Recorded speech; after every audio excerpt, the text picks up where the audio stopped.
واقعہ سلطان صلاح الدین ایوبی قسط نمبر 49 اپنا اسلامک اسٹوڈیو۔ سلطان صلاح الدین ایوبی نے کمرے میں ٹہلتے ہوئے آہ بھری اور کہا، قوم متحد ہو سکتی ہے اور ہو بھی جاتی ہے۔ قوم کا شہرازہ امرا اور حکام بکھیرا کرتے ہیں یا وہ خود ساختہ قائد جو امیر، وزیر یا حاکم بننا چاہتے ہیں۔ تم نے دیکھ لیا ہے علی، مصر کے لوگوں کی زبان پر ہمارے خلاف کوئی شکایت نہیں۔ غداری اور تخریب کاری صرف بڑے لوگ کر رہے ہیں۔ ان بڑے لوگوں کو میری ذات کے ساتھ کوئی عداوت نہیں۔ میں انہیں اس لیے برا لگتا ہوں کہ میں اسی گدی پر بیٹھ گیا ہوں جس کے وہ خواب دیکھ رہے تھے۔ سلطان ایوبی اپنے کمرے میں ٹہل رہا تھا۔ علی بن سفیان اور بہاؤالدین شداد بیٹھے سن رہے تھے۔ وہ ستمبر کے پہلے ہفتے کی ایک شام تھی۔ جون اور جولائی میں سلطان ایوبی نے سوڈانیوں کی بغاوت کو کچلا اور اس کے فوراً بعد العاضد کو خلافت کی گدی سے ہٹا دیا تھا۔ اس سے پہلے اس نے سوڈانیوں کی بغاوت کو نہایت اچھی جنگی حکمت عملی سے دبا کر سوڈانی فوج توڑ دی تھی، مگر بغاوت کرنے والے کسی بھی قائد، کمانڈر یا عسکری کو سزا نہیں دی تھی۔ ڈپلومیسی سے کام لیا تھا۔ اس طرح اس کی جنگی اہمیت کی بھی دھاک بیٹھ گئی تھی اور ڈپلومیسی کی بھی۔ اب کہ سوڈانیوں نے پھر سے سر اٹھایا تو سلطان ایوبی نے اس سر کو ہمیشہ کے لیے کچل دینے کے لیے پہلے تو میدان جنگ میں سوڈانیوں کی لاشوں کے انبار لگائے، پھر جو بھی پکڑا گیا اس کے عہدے اور رتبے کا لحاظ کیے بغیر اسے انتہائی سزا دی۔ اکثریت کو تو جلاد کے حوالے کیا، باقی جو بچے انہیں لمبی قید میں ڈال دیا یا ملک بدر کر کے سوڈان کی طرف نکال دیا تھا۔ معزز ناظرین، آج 2 مہینے ہو گئے۔ سلطان ایوبی نے کہا، میں سلطنت کے انتظام اور قوم کی فلاح و بہبود کی طرف توجہ نہیں دے سکا۔ مجرم لائے جا رہے ہیں اور میں سوچ و بچار کے بعد انہیں سزائے موت دیتا چلا جا رہا ہوں۔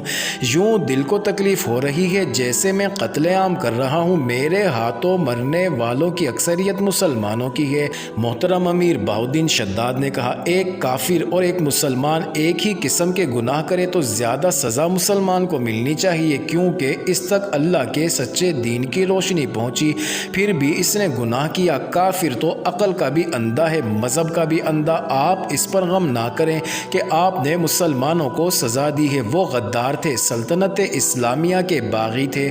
انہوں نے اسلام کا نام مٹی میں ملانے کے لیے کافروں سے اتحاد کیا۔ میرا اصل غم یہ ہے شداد، سلطان ایوبی نے کہا، کہ میں حکمران بن کے مصر نہیں آیا۔ اگر مجھے حکومت کرنے کا نشہ ہوتا تو مصر کی موجودہ فضا میرے لیے سازگار تھی۔ جنہیں صرف عمارت کی گدی سے پیار ہوتا ہے وہ سازشی ذہن کے حاکموں کو زیادہ پسند کرتے ہیں۔ وہ قوم کو کچھ دیے بغیر لوگوں کو دلکش مگر جھوٹے رنگوں کی تصویریں دکھاتے رہتے ہیں۔ اپنے ذاتی عملے میں شیطانی خصلت افراد کو رکھتے ہیں۔ وہ اپنے ماتحت حاکموں کو شہزادوں کا درجہ دیے رکھتے ہیں اور خود شہنشاہ بن جاتے ہیں۔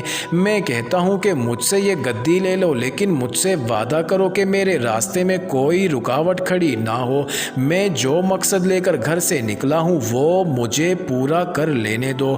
نور الدین زنگی نے ہزاروں جانوں کی قربانی دے کر اور دریائے نیل کو عرب کے مجاہدوں کے خون سے سرخ کر کے شام اور مصر کا اتحاد قائم کیا ہے۔ مجھے اس متحد سلطنت کو وسعت دینی ہے۔ سوڈان کو مصر میں شامل کرنا ہے، فلسطین کو صلیبیوں سے چھڑانا ہے، صلیبیوں کو یورپ کے وسط میں لے جا کر کسی گوشے میں گھٹنوں بٹھانا ہے، اور مجھے یہ فتوحات اپنی حکمرانی کے لیے نہیں، اللہ کی حکمرانی کے لیے حاصل کرنی ہے۔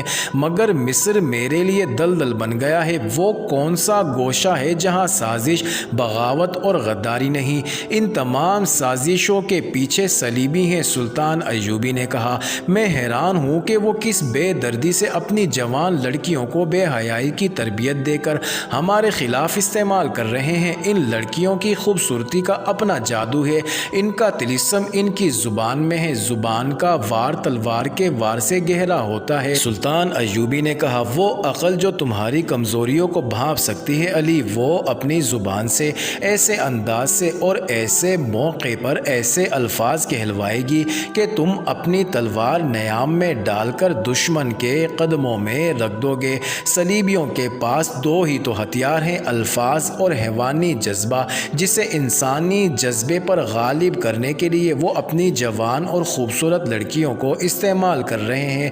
انہوں نے مسلمان امراء اور حکام کے دلوں سے مذہب تک نکال دیا ہے۔ صرف حکام ہی نہیں، امیر محترم علی بن سفیان نے کہا مصر کے عام لوگوں میں بدکاری عام ہو گئی ہے۔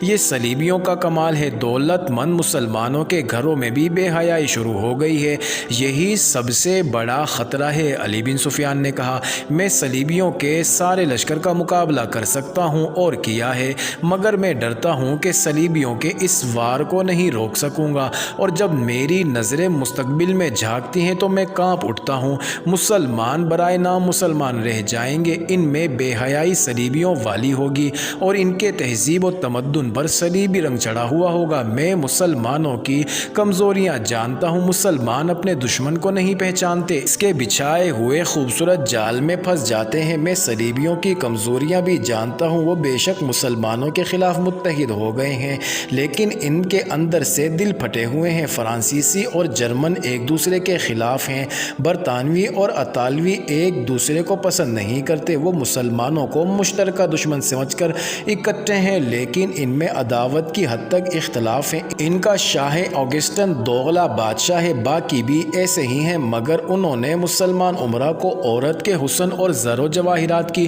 چمک دمک سے اندھا کر رکھا ہے۔ اگر مسلمان امراء متحد ہو جائیں تو صلیبی چند دنوں میں بکھر جائیں۔ اب فاطمی خلافت کو ختم کر کے میں نے اپنے دشمنوں میں اضافہ کر لیا ہے۔ فاطمی اپنی گدی بحالی کے لیے سوڈانیوں اور صلیبیوں کے ساتھ ساز باز کر رہے ہیں، ان کے شاعر کو کل سزائے موت دے دی گئی ہے۔ علی بن سفیان نے کہا جس کا مجھے بہت افسوس ہے۔ سلطان صلاح الدین ایوبی نے کہا عمارت المینی کی شاعری نے میرے دل پر بھی گہرا اثر کیا تھا، مگر اس نے الفاظ اور ترنم کو چنگاریاں بنا کر اسلام کے خرمن کو جلانے کی کوشش کی ہے۔ عمارت المینی اس دور کا مشہور شاعر تھا۔ اس دور میں اور اس سے بھی پہلے لوگ شاعروں کو پیروں اور پیغمبروں جتنا درجہ دیتے تھے۔ شاعر الفاظ اور ترنم سے فوجوں میں جذبے کی نئی روح پھونک دیا کرتے تھے، یہی درجہ اس مسلمان شاعر کو حاصل تھا۔ اس نے لوگوں میں مقام پیدا کر رکھا تھا، اسے اس نے اس طرح استعمال کرنا شروع کر دیا تھا کہ ایک طرف وہ لوگوں میں جہاد کا جذبہ پختہ کرتا تھا اور ساتھ ہی فاطمی خلافت کی عظمت کی دھاگ لوگوں کے دلوں میں بٹھاتا تھا۔